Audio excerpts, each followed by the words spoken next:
And I'm very thankful to agriinformation.com for the opportunity given. And today I am going to talk about how we have to do a GPS survey. This is again very specific to drip irrigation. So I'll move my next slide.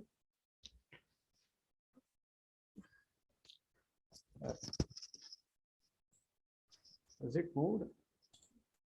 No, sir. You are in the still in the. Yeah, now it is. Moved, yeah, sir. sorry for the delay. That's okay. So let us understand what is a GPS. A GPS, in the simplest of the terms, is a global positioning system. This was developed by the United States Department of the Defense as a reliable measure for accurate navigation. Like all of us are using Ola, Uber, we book an Ola or Uber. How does the taxi come exactly to your house? So it is basically that you have a network of active satellites that are orbiting around the Earth. Generally, they are orbiting at a high altitude of around 12,500 miles. So GPS satellites will go around the Earth twice a day, and they will be transmitting signals. So as you can see from the sketch, you will need minimum 3 satellites to triangulate a point. Triangulation means if you want to make a point of intersection, you need to have at least 3 points that is going to actually pinpoint that area on the location. So that is how sometimes we will make a mistake. We would have booked in an Ola or an Uber, we would have pressed a point, and then you will find that the auto or the taxi would have come some 20-30 meters away. What would have happened was we have not given sufficient time for the signal from your mobile to go to this satellite, which is at 12,500 miles. So that is what is the problem. So next time when you can try this trick when you want to do a GPS thing, that is you're going for an Uber or an Ola, just wait for a few minutes, you settle down the accuracy to 2 to 3 meters, and then you book. You will find that the auto or the taxi will come exactly to the location. So similarly, this is how the global positioning system works. So the receivers are that your mobile itself is a receiver, and we are now specifically going to talk about the how it is going to be used in the survey of a drip irrigation system. So how does the GPS work? Using GPS system, you can exactly determine where are you, what is the speed at which you are traveling, what is the time of the day. You can use it 24 hours a day and 365 days a year for any weather condition anywhere in the world. So that is the great thing about GPS. You must have noticed any weather location you are able to get your point. So these GPS receivers, one more important thing that you have to keep in mind, they are line of sight instruments. What is the meaning of that? The receiver should be facing the surface of on the top, it should face the sky. So for optimum performance, if you want your instrument to work, you must ensure that the instrument is facing the sky. And once you buy the Garmin instrument that I'm going to talk about, it is totally free. It's only one-time cost, and after which there is no annual subscription fees or no SIM card fees, nothing is there. So really, if you look at this, so what is the GPS helping you out? It is giving answer to the following questions. Where am I? How do I get there? How fast am I going? Where should I be? Where did I go last time? Am I going on the right track? So you are able to track the entire thing on a Garmin Jeep tracks, and it can be very convenient. Next, you will have to understand how accurate are these instruments. That means the point at which you are actually there, and when you have the instrument, what is the level of accuracy?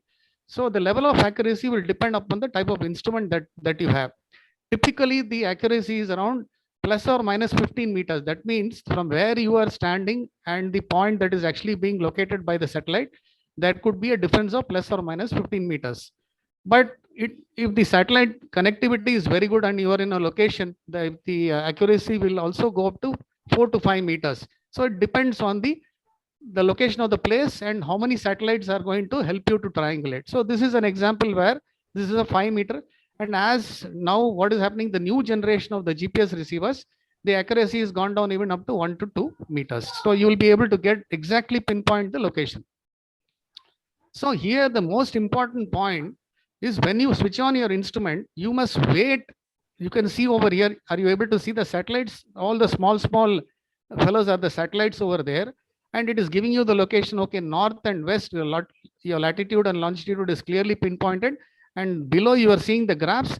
That is actually it's telling you what is the strength of the signal from each of those satellites. So you will have to wait for about 30 seconds to 1 minute so that you are able to see these satellites. Once the satellites are clearly seen, then whatever survey you do after that is going to be accurate. So this is one very important point. Please keep in mind, when I switch on the instrument, I should see minimum 3 satellites so that the triangulation happens correctly.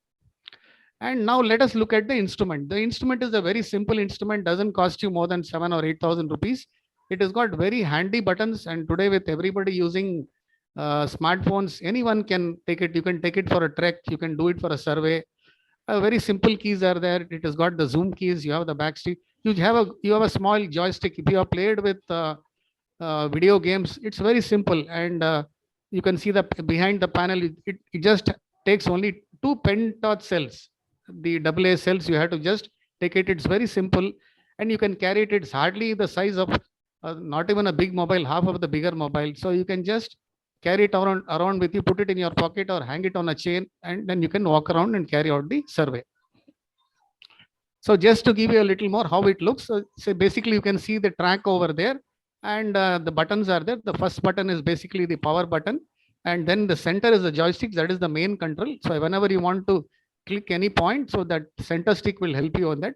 Then you have the back button. When you want to go from one menu to another menu, you will have to use the back button. And by zooming in and zooming out, which all of you are aware, you would like to see closer of the trail, how the survey, whether it is you want a more accurate thing, you can zoom in or zoom out, and the menu button is there for the various options. So this is basically the panel of the instrument. So how should we carry out a GPS survey? So GPS survey, I am going to specifically talk about a drip irrigation survey. So like I have been talking from the beginning, that drip irrigation is the need of the hour, and farmers have to adopt drip irrigation for the water conservation and application of fertilizers.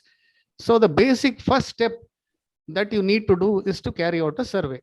And the survey that will be carried out with this Garmin instrument, and we can do survey by 2 methods. The instrument, you have 2 methods. One is the waypoint method, and then you have the area calculation method. So let us now look at the waypoint method. The waypoint method is nothing but that basically on the boundary of the plot, you are going to mark the points. So it's a waypoint. That means on the way, any critical point that you feel, you will have to mark it. So how do you do it? You just open up your instrument, and then you will have to click upon the point that you require. So you walk around the entire plot. I will explain to you with the help of a drawing also. And you go there and minute you have selected the point, the instrument automatically assigns a number. It gives a 3-digit number, 001. You can even go and change that, customize. Suppose you want to make it as, suppose this is a survey number 1, you can make it as 001. No problem. You can change and once you have done that, it is giving you the location of the point exactly, and what is the elevation of that particular point from the mean sea level, even that is done. So once you have clicked on a point, then you have to just automatically press the button, done. So automatically the point gets logged into your instrument.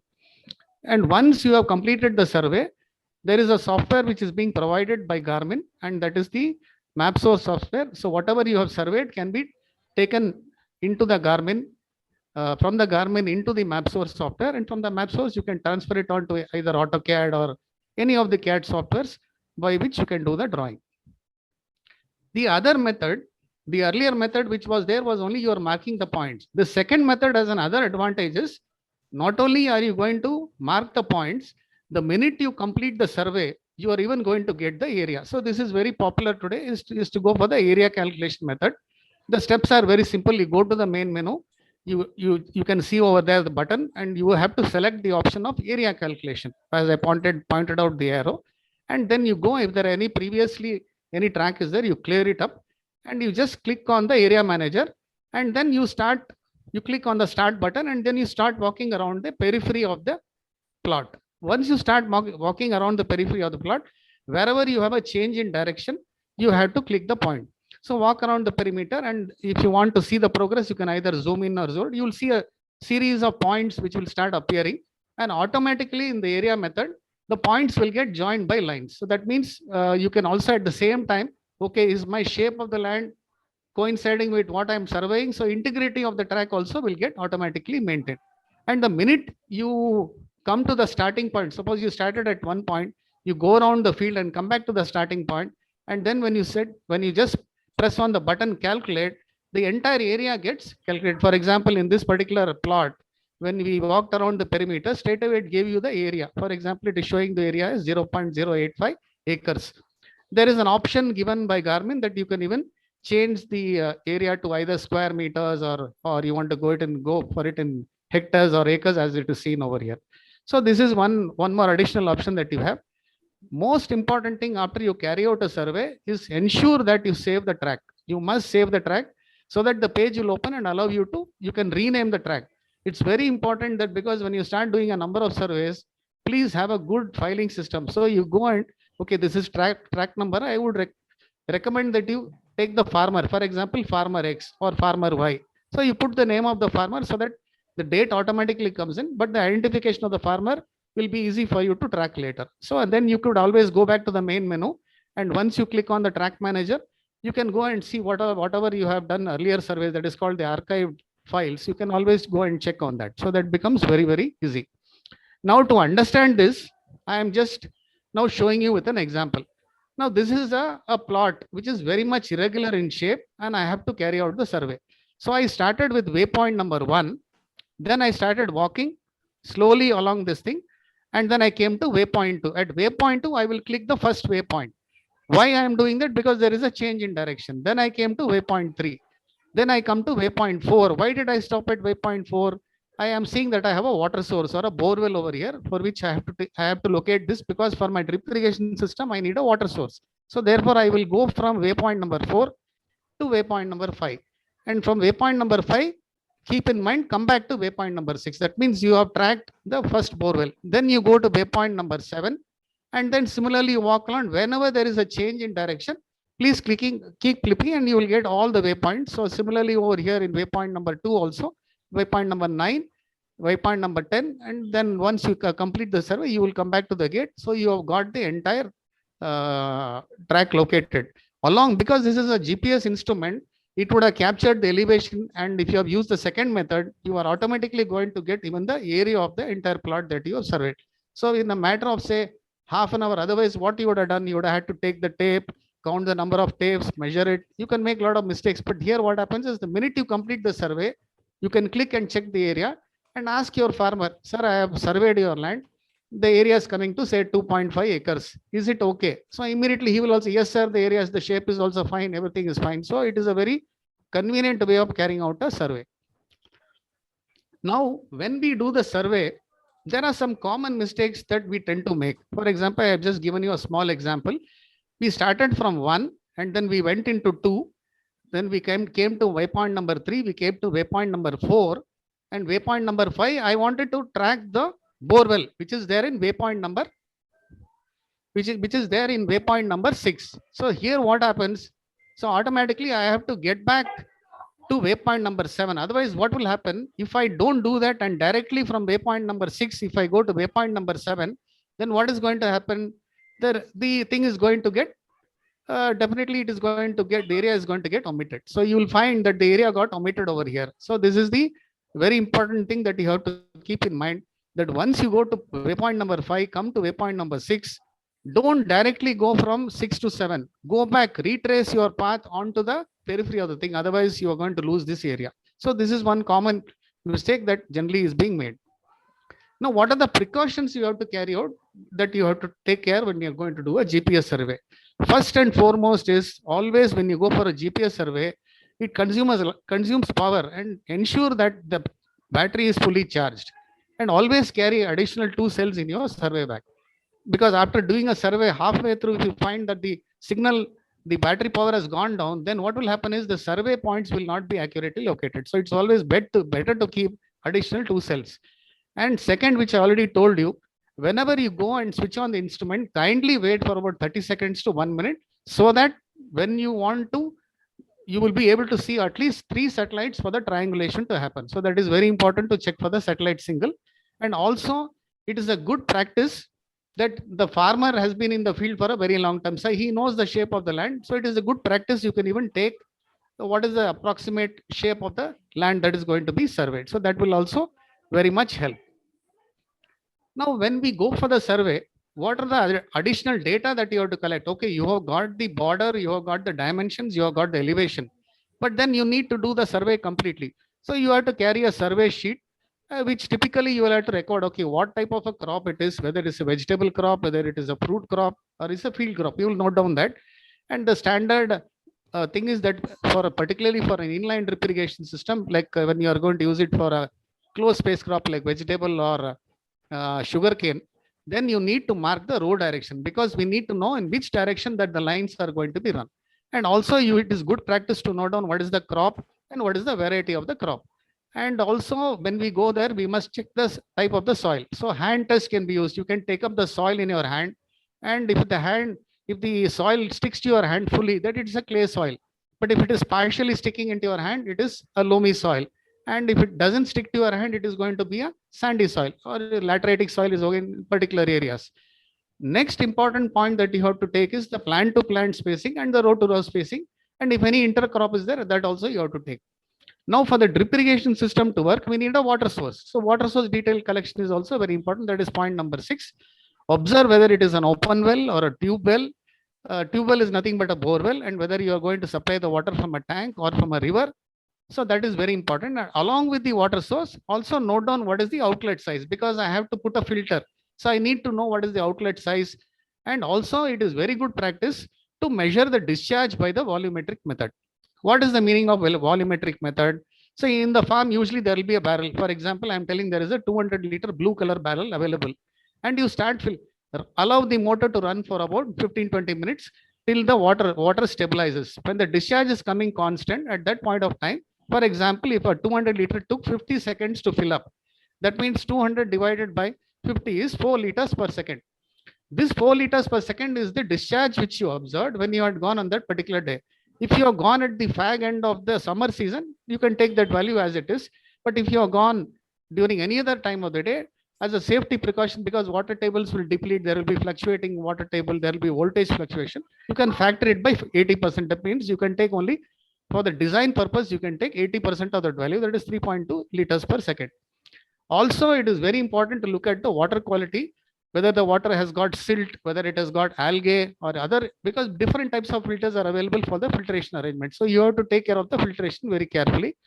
And it's a good practice to take a 1 liter sample of the water source and send it to a lab. It is not going to cost you much. When you send it to the lab, you can do a water analysis, and so that the filters can be provided. So you will have to check the major parameters like total dissolved salts, electrical conductivity, calcium, magnesium, iron salts, decide on the acid treatment, and also note down the sketch of the land. And once you have completed the topographic survey, you can transfer it by using the XML file, either the Google Earth or AutoCAD. So this is how we carry out the survey with the garden.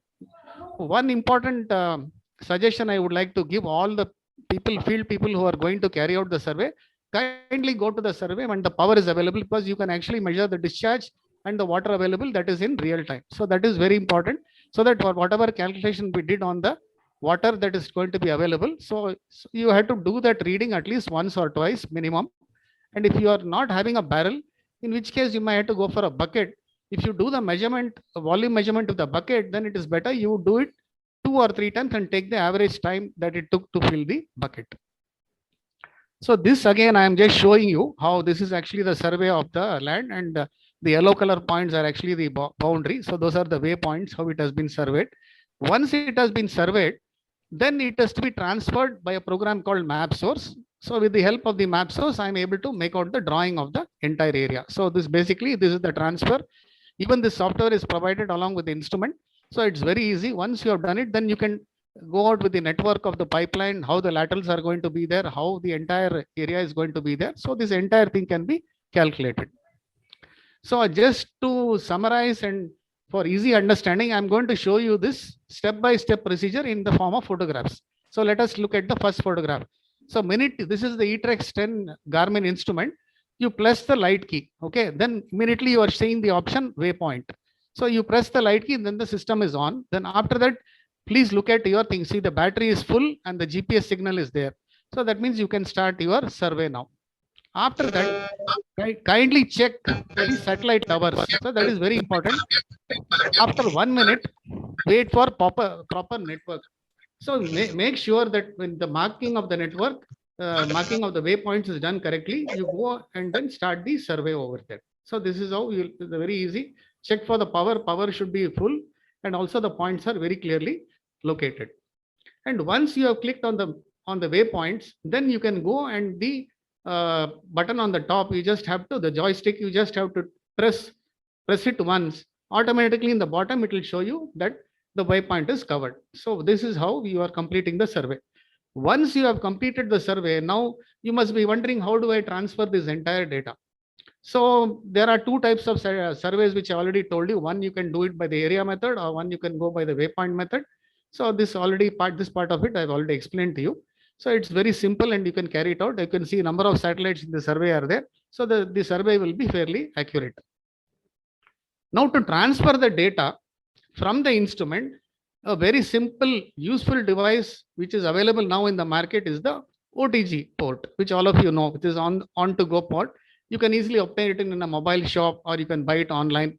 You can transfer any kind of data from your mobile instrument, from the Garmin instrument into the mobile. You just have to put this port. So once you put it, automatically the survey can be transferred. Even if you don't have a laptop or you don't have a desktop, just with the help of your mobile, you will be able to very easily transfer the data.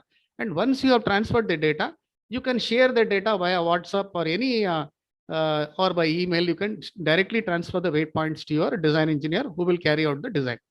So this is a sketch how we are able to send the OTG. This is the OTG point, and from the OTG point we have the USB cable. The instrument is connected. It has become so simple that just you need to have your mobile and you need to have the Garmin instrument, and directly you can transfer it. And once you have transferred it, next you will have to locate where is your file. So you click on, automatically the folder is created. The Garmin USB drive has been connected. You will get this message on the screen. Once the message has come on the screen, then you know you have to open the Garmin folder. In the Garmin folder, it is very important you go to the GPX folder. So you have to go and look for the GPX folder, and the GPX folder you will have your track. So from the GPX folder, you select the particular track. There are a number of tracks over here. So select on the particular date, which waypoint survey you have done it. You can take it and share the survey waypoint. Automatically the share option will come. You can share this entire survey either by WhatsApp or by email to your farmer, so that to your design engineer who will take care of the design.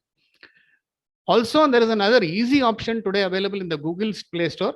You can all try, you can go to Google Play Store and use this app called GPS Field Measure, and automatically whatever I have told you with the Garmin instrument, but the accuracy will be a little bit less, but it is all right. We have checked both with this and the Garmin, but the Garmin instrument gives a fairly accurate, like I told you, the variation of it will be more than 98% accurate. This field measure which is there in your mobile, again, will depend on the kind of accuracy of your mobile instrument. So, but of course, it will give you a fairly, you can get the point. So this is also another option that is available in the Play Store. So your handheld mobile also, but the accuracy will be at the most 90%. So this is the main thing. So this is how you carry out the survey, and by this you will be able to go into the next step, that is the design, which I will be explaining to you in another session. So I hope you have been able to understand this doing the survey. So thank you very much, and we can now open it up for the question and answer session. And it's a very simple thing, but it is very, very convenient. So you can use this Garmin even for a track part of it, or if you're going for a trekking, if you are going for any kind of racing, all that. So it's very, very convenient. Thank you. Okay, thank you, sir. Thank you for an informative presentation. I will take up the questions from the participants now. In the meantime, can you please stop sharing the screen, sir? Yes, thank you. I'll move on to the questions. The first question is, why is GPS survey important for drip irrigation? See, the whole basic part of a drip irrigation system is we start from the survey. So if we don't have the area, that we want to know how much area we want to irrigate. So, and then based on the area, I'm going to calculate the quantity of material of the drip irrigation lines and the filter unit and everything. So the survey forms the basic step before we actually carry out a hydraulic design and do the quotation. So you need to have the GPS instrument, makes your job very simple. Otherwise you would have to carry a tape and do it. So that way, when you go, all the data is captured, and along with the GPS instrument, like I told you, you have to carry a survey sheet and all the other important data like crop data and about the field data, and all that can be written down. Okay, I'll take up the next question, sir. Is GPS survey same as water diviner role for borewell? No, water diviner, the purpose of a water diviner is to estimate the quantity of water that is there in, for example, you go to a field, he's just going to walk around in the field and he's going to have going to check out at which point water is available for you. He is going to do a water divining. Here, survey is basically you are going around the plot and you are getting the dimensions of the plot.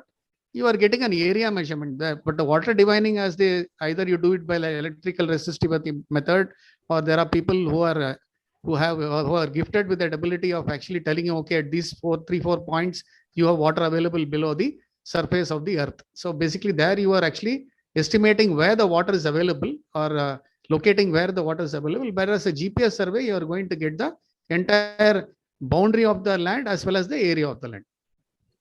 Okay.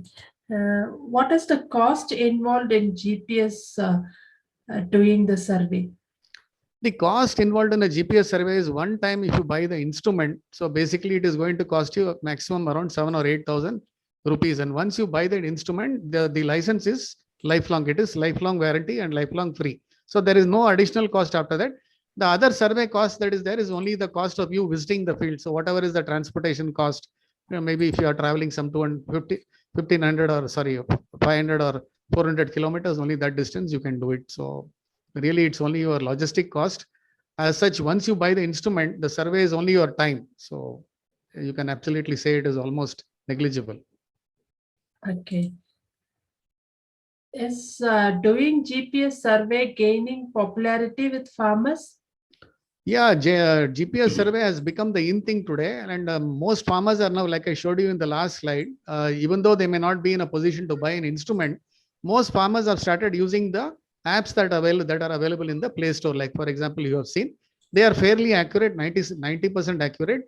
But if you do it with a GPS instrument, which irrigation companies like Premier Irrigation, when we carry out these surveys, we generally do it because we need a fairly accurate dimension, and so that we can have the elevation also, and so that our pipeline design, the hydraulics is taken care properly.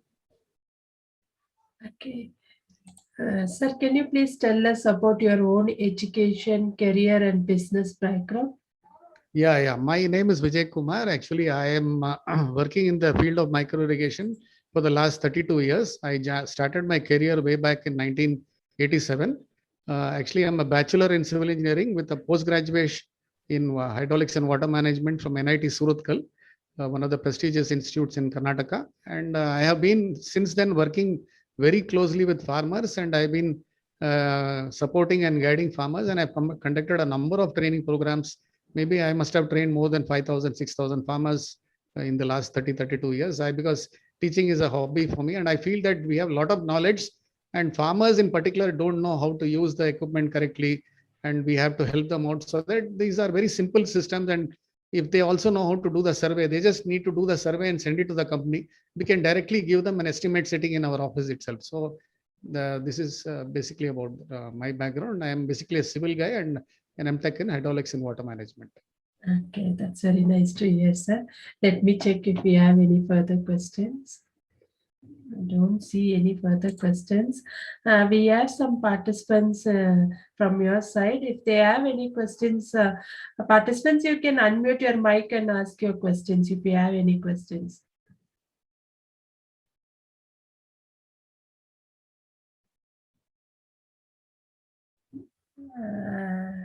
Nobody is unmuting their mics, sir. I think there is no further questions. We have now completed the round of questions. On behalf of agricultureinformation.com, I'd like to thank Mr. S. Vijay Kumar for the talk and for answering the questions in detail. I'd like to also thank all the participants in the meeting. This meeting will now be closed. Okay, thank you very much from my side welcome, also. sir. You're Thank you welcome, very much. sir. Yeah. Yeah. Okay. Thank you.